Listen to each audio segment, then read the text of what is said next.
А перед нами чешский представитель печной индустрии. Это компания ABX, модель Arctis 8 на ноге. Она бывает как на поворотной, так и на статичной.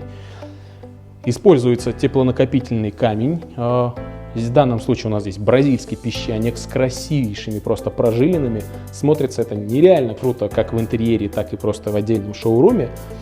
Помимо всего этого, печь бывает комплектуется просто в металлическом корпусе, но это не очень красиво смотрится. Бывает еще в тальке. Тальк тоже очень красиво, такой благородный серый цвет.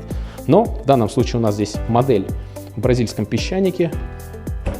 Большой обзор, гнутое стекло. Дальше у нас топочная камера футирована вермикулитом. Есть вторичный дожик, чугунный колосник и красивые регулировки подачи воздуха на горение и на опцию чистое стекло. Все элегантно, красиво,